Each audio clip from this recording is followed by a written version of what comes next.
Vous avez vu ça, là? Les petits amis. Ça, là. Vous avez vu ça, là? Regardez-moi ce... T'as des Pogacar, là. C'était... Vous voyez à quoi ça tient, Tour de France? Non, mais il est très, très... Regardez cette esquive de malade mental. Il ne fait le signe de la main pour... Ouais, ça, c'est hallucinant. Voilà, Donc, regarde, là... Oh, alors, ça, vraiment, s'il y a des trucs, c'est de la grosse merde sur le Tour de France. Ça, c'est vraiment de la grosse merde. Donc là, aucun man pour annoncer qu'il y a un putain de terre-plein central. Juste, eh bien, un petit truc rouge avec un panneau jaune. Mais, je vais vous expliquer un truc. C'est qu'à vélo, le mec qui est là, il ne voit pas ça. Il ne voit rien. Et en plus, t'es au milieu et t'es comme dans un banc. Tu ne peux pas contrôler où tu vas. Est-ce que ça... Donc là, regarde. Ici, ça décide de passer à droite. Ici, ça commence à breaker à gauche. Et toi, t'es au centre. Et tu vois, là, c'est maillot jaune actuellement. Tadej Pogacar. Il est face à la mer, tu vois. Évidemment, dans son sillon, il y a beaucoup de cyclistes qui le suivent parce que ça reste le maillot jaune. Et tu restes derrière. Et là, quand tu regardes bien, donc t'as ce cycliste-là qui arrive devant. Alors lui, c'est vraiment, il le voit. Tu vois, lui, il voit le panneau. Il voit le truc. Mais qui signale rien du tout. Et il va se décaler au pire endroit au dernier moment, c'est-à-dire qu'il part vers la droite, il voit qu'il y a trop de monde, et là il part vers la gauche. Et là au moment où tu vois il décale son cul, derrière, ben Pogacar il va voir le panneau. Donc là il le voit, et là tu vois panique, il essaie de revenir dans le peloton, mais le peloton il y a tellement de personnes qui sont là, et là il va avoir un réflexe mais de dieu vivant du cycliste, c'est-à-dire qu'il va remettre sa roue comme ça vers le truc, et ensuite, il va décaler son vélo dernière frame. Mais évidemment, en faisant ça, bon, il se sauve la life. Regarde, regarde. Là, il est mort. Hein. C'est game over. Hein. Game over. Hein. C'est vraiment... C'est un mur, et le mec en face, imagine, t'es comme ça. Là, vous voyez, vous me voyez pas. Là, tu me vois pas. Et un jour, on fait coucou. Ah, et là, il y a le mur, il est en face de toi. Et là, il a un réflexe divin, parce que je vous rappelle qu'ils sont à 50 km/h. Là. Boum! Et là, je sais pas comment il fait, je crois qu'il déchausse. Et il évite derrière. Et tu vois que derrière lui, il y a des gens qui l'ont suivi, qui ont été dans la rue. Mais il n'embroche aucune route personne. Hein. Il n'embroche aucune route personne. Le truc, c'est qu'il va créer un léger ralentissement dans le peloton. Et derrière, ça va un peu ralentir pour éviter. Plus ralentir, comme dans un véritable bouchon. Et celui qui ralentit trop derrière, et ben voilà... C'est lui, et lui il peut pas éviter le panneau parce que tu vois il y a un bouchon qui se crée derrière lui, vraiment un bouchon. Tu vois ici on voit bien le bouchon, ça serait super intéressant à étudier là chez Fulloscopy ou je sais pas quoi. Et derrière bah, il crée l'imbloquable, les roues vont finir par se toucher. Donc là Poga là derrière il est devant, et derrière les roues vont finir par se toucher, des roues arrière touchent des roues avant, et derrière bah, c'est la gamelle quoi. Donc on peut dire Pogacar a-t-il provoqué la gamelle?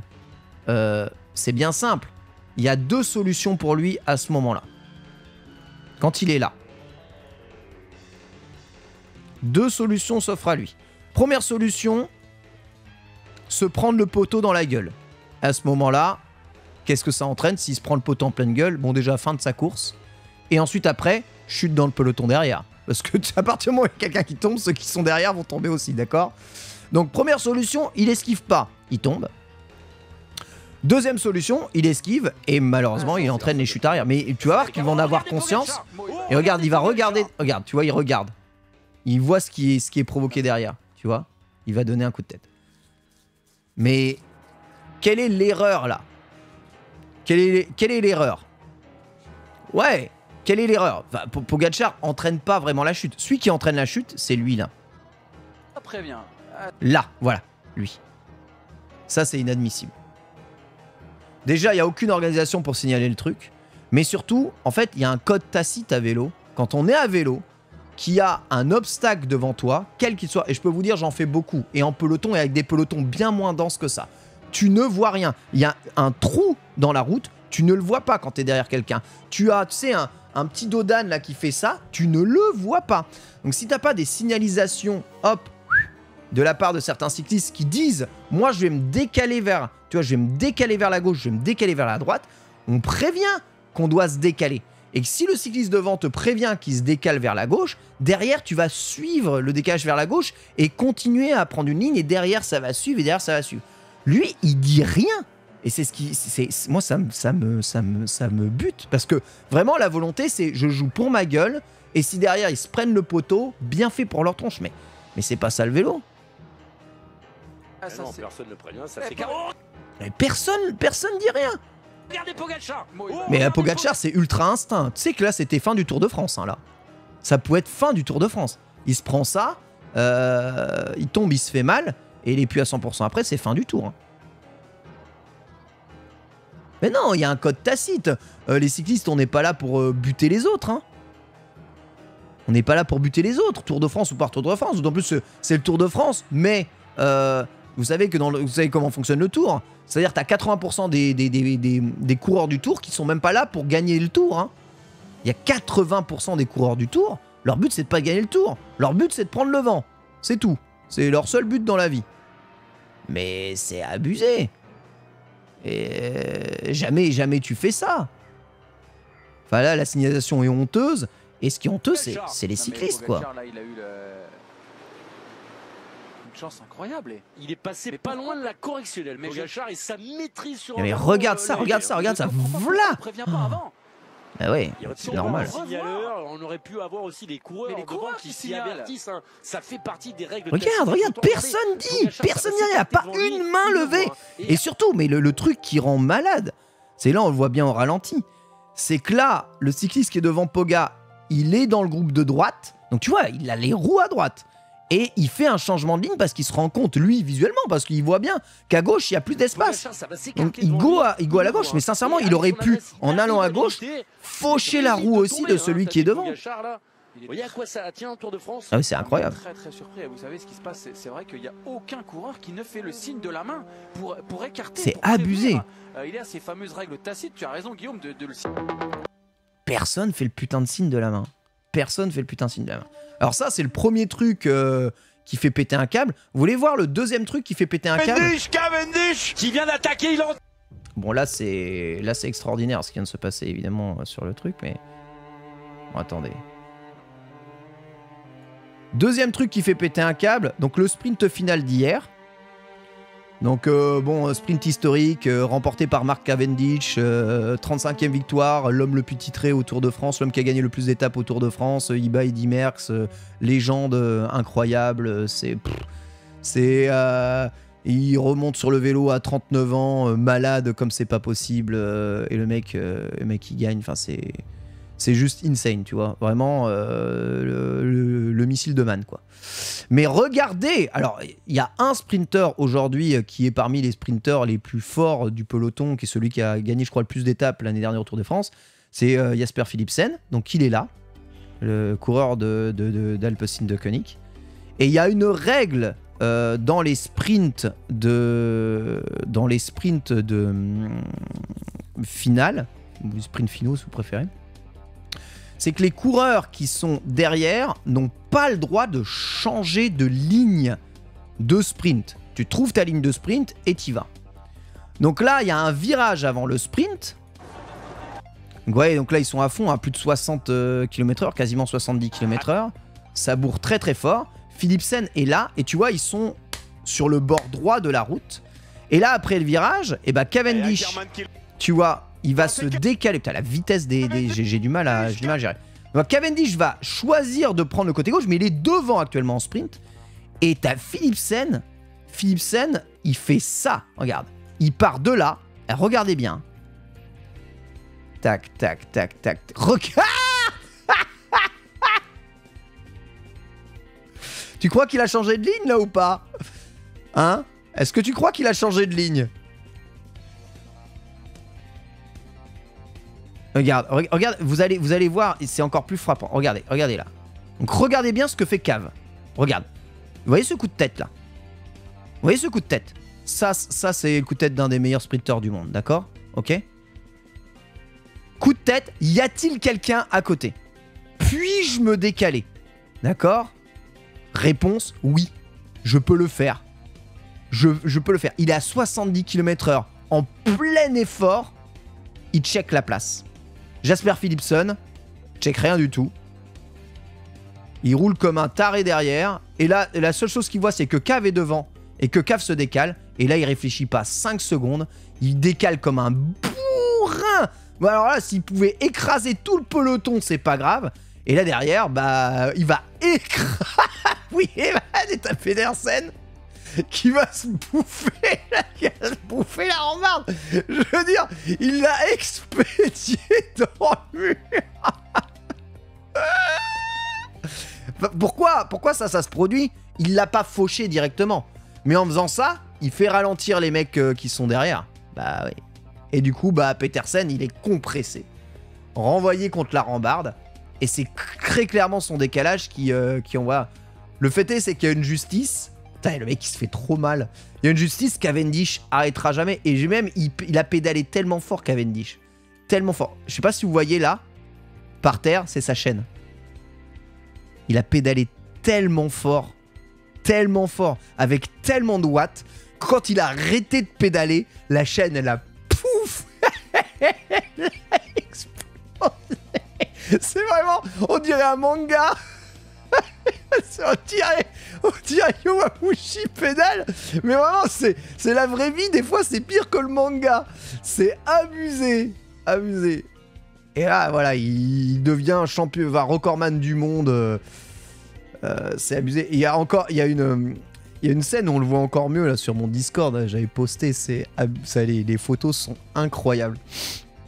Alors moi, ça me fait turbo rigoler, mais c'est pas drôle. Hein.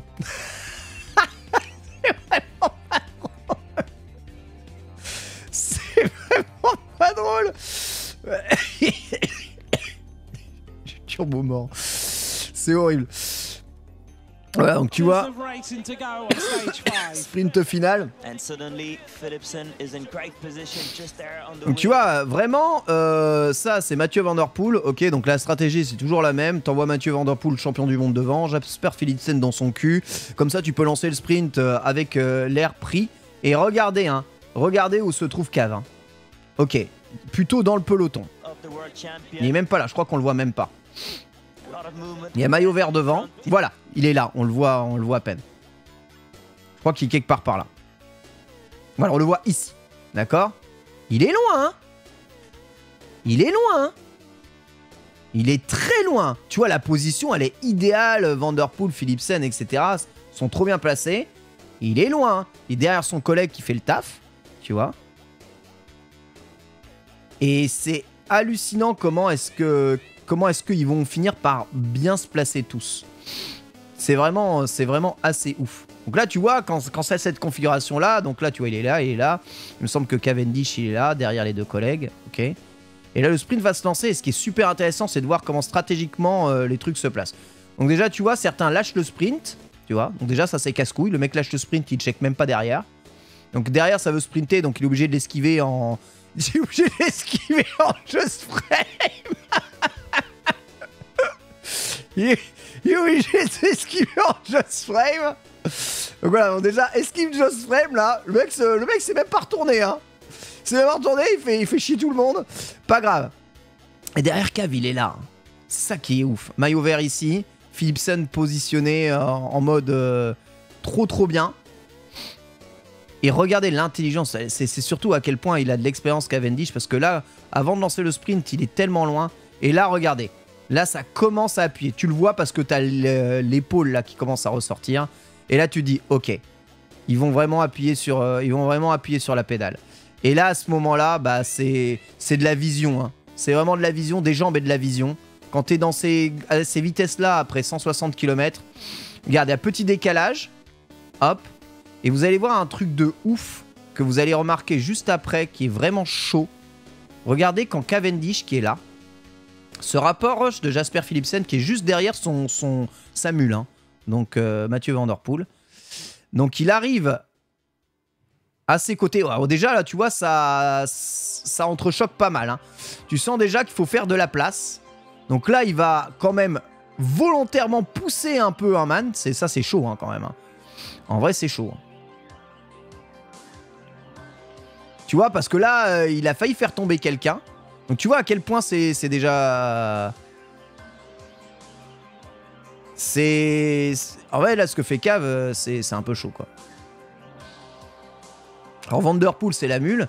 Mais vous allez voir que ça va se rendre. Coup d'épaule, paf, paf, paf. C'est vraiment... c'est ultra physique.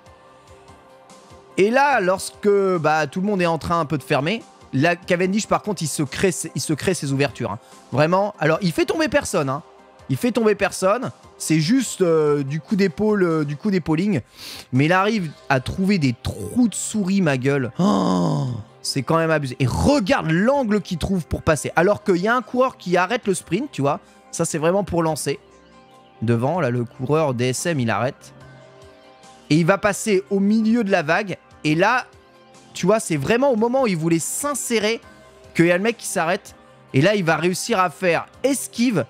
Et au moment où il arrête, il sait que derrière, il n'y a personne qui peut lui faucher le terrain. Donc ici, tadada, tadada, tadada, il y a ce qu'on appelle une ouverture. Ok? Et je vous rappelle qu'ils sont à 70 km/h, hein, d'accord? Il y a une ouverture, et là, paf! Il pique dans l'ouverture, et là, il commence à lancer beaucoup fort, le sprint. Et là, à ce moment-là, qu'est-ce qui se passe? Jasper Philipsen le voit à sa hauteur. Et là, il peut pas supporter ça. Il peut pas supporter ça. Donc, vous voyez qu'il est lâché. Hein. Van der Poel s'écarte. Voilà, Van der Poel s'écarte. Lance Philipsen. Et là, Cavendish, l'intelligence, c'est qu'il trouve les places. Il trouve les places. Regardez, il trouve les espaces. Regardez comment il trouve les espaces au travers de tout le monde. Et là, regarde. Alors, regardez bien ça. Regardez bien ça. Regardez bien ça. Regardez bien ça. Vous avez vu ça? Ça, c'est un 3 frames. Ça,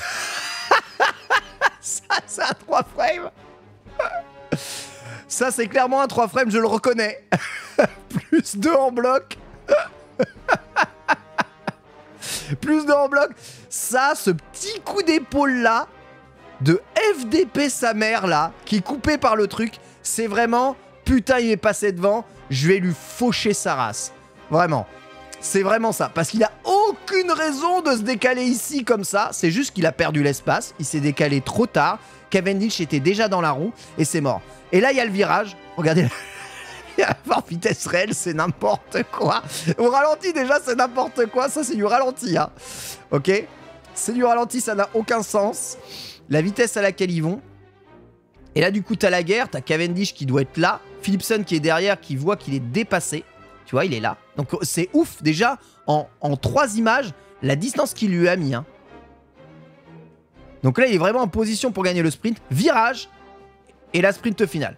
Et là, dans le virage, hein, Cavendish est tellement bien lancé que ce dernier arrive en tête. Et là, coup de tête. Et c'est là où il a tapé un peu des épaules avant, mais c'est quand même GG, quoi. Ouais, ils sont à 60-70 là. Non, je vais vous montrer après en vitesse réelle. Coup de tête. Coup de tête. Et là, ce coup de tête, c'est quand même la preuve qu'il fait un peu attention à ce qu'il fait. Et c'est pas non plus le plus gros FDP de l'histoire. Vision des espaces. On regarde si on peut passer. Et là, il décale. Il sait qu'il peut décaler. Donc, il décale pour s'offrir l'espace. Et là, quand Philipsen le voit décaler, oh, il le voit partir. Alors, déjà qu'il a essayé de le tuer avec un coup d'épaule. Là, il le voit décaler. Mais c'est d'instinct. Je pense qu'il réfléchit même pas. C'est juste son tempérament qui est comme ça.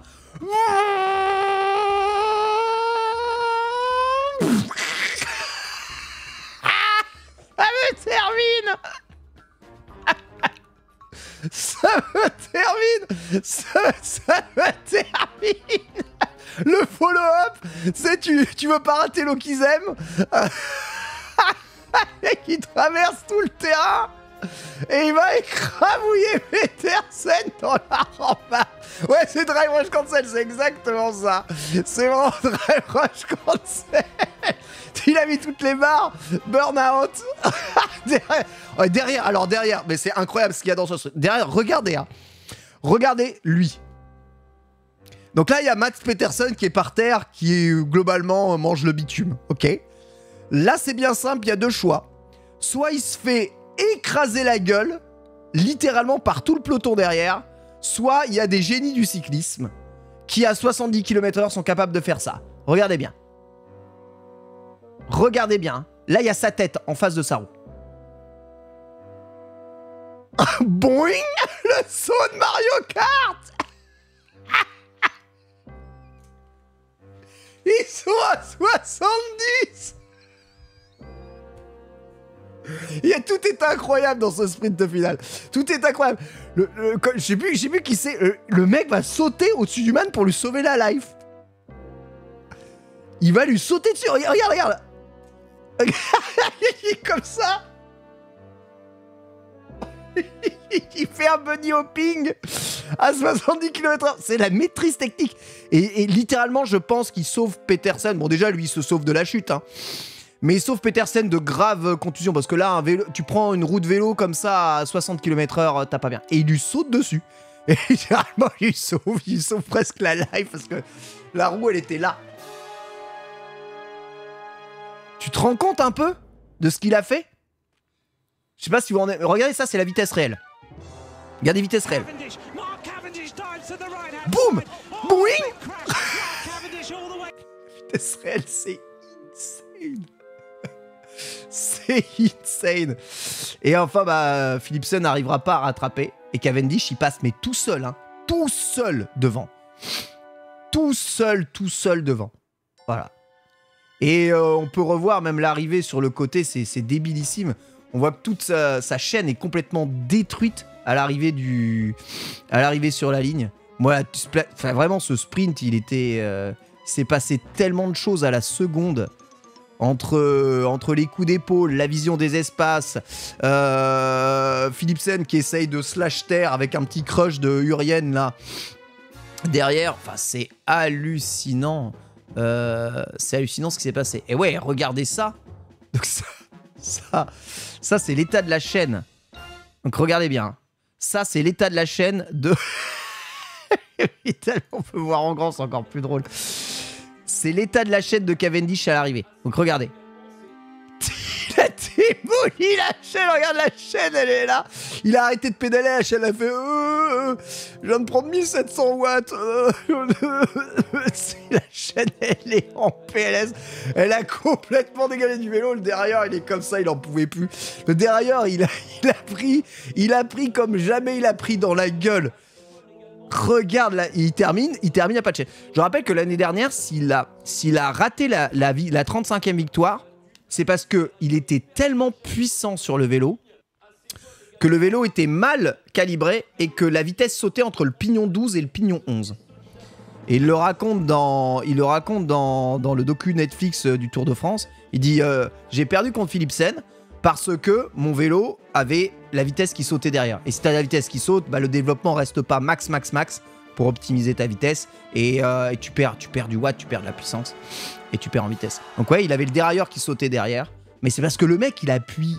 Enfin, le missile de Man, quoi. Il termine, il a plus de chaîne. Incroyable. Bah ouais, mais c'est fou. Hein. C'est fou. Hein. C'est fou. Hein. Donc ouais, voilà. Donc... Alors là, pour le coup, vous savez... Il y a beaucoup de maxeurs qui disent dans l'e-sport « Ouais, putain, c'est historique, tout ce qui vient de se passer, alors que t'as juste un mec qui a gagné un pauvre tournoi random. » Là, pour le coup, lui, c'est vraiment historique. Il devient recordman du monde du nombre de victoires sur le Tour de France. 35 victoires. Je sais pas si vous vous rendez compte de ce que c'est de gagner 35 victoires. Je veux dire, même si t'arrives à en gagner 4 au cours d'une seule période, pour gagner 35 victoires, c'est-à-dire qu'il faut que tu cours quasiment 10 Tours de France. Au top. C'est-à-dire que lui, ça fait 15 ans qu'il fait le tour et il a emmagasiné 35 victoires. Donc sur 15 ans, ça fait quasiment... Il en est à 3 victoires en moyenne par tour. C'est débile. Il y en a qui arrivent même pas à en avoir une dans leur vie. Et il ira voir Pogacar après. Pogacar qui le félicite, le maillot jaune actuel. Et il dit putain... s'il te plaît, essaye de pas le battre ce record. Il me fait frérot, il n'y a aucune chance. Il n'y a aucune chance. Il sait très bien Poga qu'il aura arrêté sa carrière largement avant d'arriver à ça. Il n'y a aucune chance. Absolument aucune chance. Et le truc, c'est que ce qui est d'autant plus ouf avec sa performance, c'est que c'est un sprinter, Cavendish. Donc c'est-à-dire qu'il peut même pas gagner toutes les étapes. Quand Eddy Merckx marque son record là, avec ses 34 victoires, Eddy Merckx, c'est un coureur cycliste à l'ancienne. Enfin, je sais pas si vous voyez qui c'est Eddy Merckx, mais Eddy Merckx, voilà, ça roulait sur des vélos. ça roulait sur des vélos. Le derrière, il est sur le tube diagonal, quoi. Enfin, alors c'est un des plus grands cyclistes de tous les temps, hein. Vraiment, hein. Absolument incroyable. Mais tu vois, ça roule sur des gabardines en acier. Avec 3 pignons de vitesse et à ce moment-là, Tu vois, à ce moment-là, bon, là pour le coup, c'est les mecs, ils avaient les jambes, hein, croyez-moi.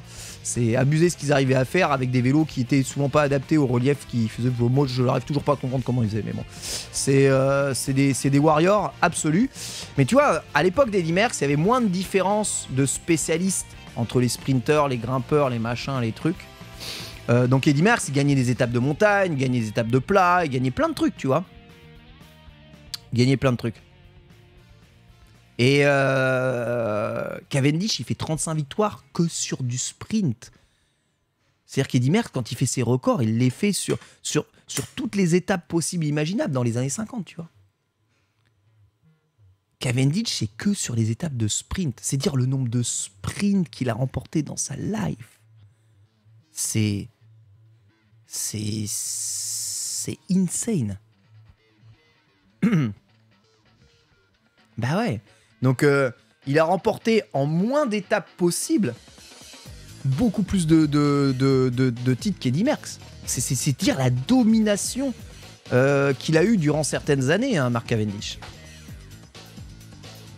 Donc ouais, et ça se trouve là, il va peut-être en marquer d'autres, hein, mais j'ai l'impression que Philipsen, il est pas content à mon avis. Mais ouais, ouf, hein. Putain, mais cette image-là de la chaîne brisée. ça me termine. La chaîne brisée, ça me termine. Le petit bond pour éviter le... Là, mais la vision des espaces, c'est ça qui est le plus important. Il vise tellement les impasses. Hop là, coup d'épaule, ta gueule. Le coup d'épaule, il passe pas. Trop loin, malheureusement. 3 frames en whiff. Hop, on regarde, coup de tête, on décale. Philipsen qui suit, fait tomber Petersen. Boum, le saut de Mario pour éviter d'écrabouiller Petersen par terre. Et la chaîne explosée. Acquis de l'observation. Incroyable. C'est le acquis. C'est la puissance plus le acquis. Ouais. Donc c'est fort. C'est vraiment